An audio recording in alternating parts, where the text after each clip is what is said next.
Shalom, c'est votre frère, le frère Kader. Je reviens dans l'épisode 13 et je récapitule l'épisode 12. J'avais parlé de mes, mes parents qui m'avaient renié, ils m'ont rejeté. Et puis, comme preuve, ça, par rapport à maman, ça a pris pratiquement plus de 8 mois avant qu'elle ne commence pas à décrocher mes appels ou réagir par rapport à moi. Et mes oncles, eux, carrément, ils m'ont renié. Ils m'ont dit clairement que c'est fini entre nous de ne plus les appeler, qu'ils ne me connaissent plus. Et puis, les aides qu'ils m'apportaient, tout était coupé. En ce moment, j'avais commencé l'université. J'avais vraiment beaucoup besoin de soutien. Et tout était coupé. Tout était arrêté.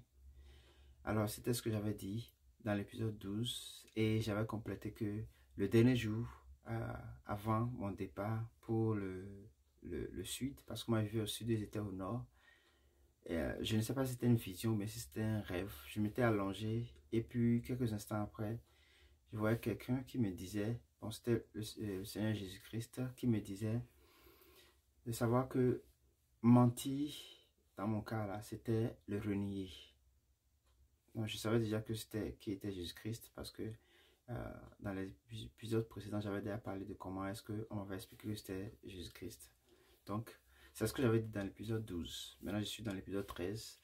Alors, et donc, bon, pour moi, ils ont juste dit ça, ils ne veulent pas m'aider. Mais malgré mes tentatives envers eux, ils ne réalisaient pas, ils ne décrochaient pas. Et les aides qu'ils m'apportaient, j'avais un oncle là, paix à son âme, Kassim, qui m'aidait un peu financièrement. Ça m'aidait beaucoup pour l'université, mais ils ont tout coupé. Ça, c'est une autre vie que j'ai commencé parce que la galère était extrême. Je vivais seul en ce moment-là. Je vivais seul. J'avais loué un petit cabinet, une chambrette là, entrée couchée. Et puis, je passais les moments les plus difficiles. Les plus difficiles parce que les aides sont coupées.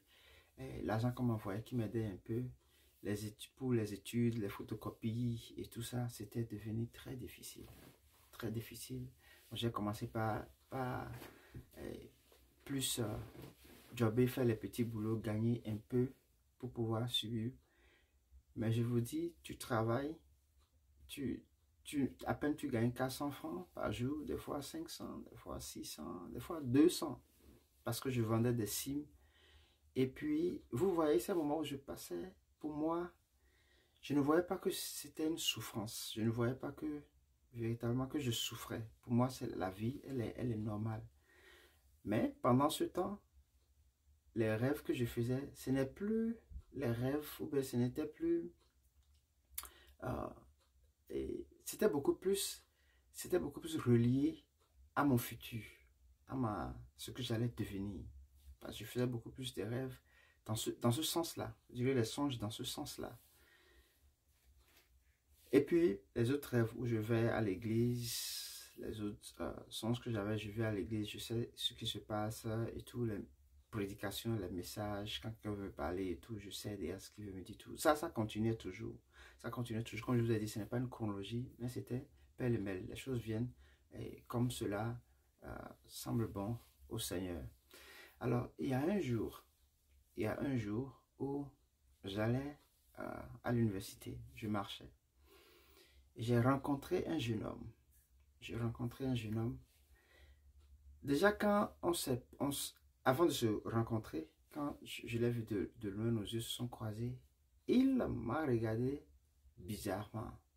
Bizarrement. C'est qu'il me regardait bizarrement. Pour moi, je n'avais pas compris. Ça me semblait bizarre. Et puis, lorsque on se dépassait, il avait une odeur très bizarre. Très bizarre, une odeur extrêmement bizarre. Alors, ça m'a tiqué et puis j'ai tourné pour le regarder. Bon, lorsque moi j'ai tourné pour le regarder, lui me regardait déjà. Quand j'ai tourné pour le regarder, il marchait bizarrement. C'est la plus... Je ne l'ai plus vu comme il marchait, quoi. Il marchait bizarre, c'est pas comme un animal, ou bien, il marchait vraiment bizarre. Et là, j'avais entendu, c'était pour la première fois que j'avais entendu ce que c'est que un sorcier. C'est là que le Seigneur m'a dit que c'est un sorcier. Amen. Je m'arrête ici, dans l'épisode 13, il est déjà 5 minutes. Je vous reviens dans l'épisode 14, où je vais parler de ça et parler de plein d'autres choses qui ont commencé à partir de là. Shalom à vous et à la prochaine.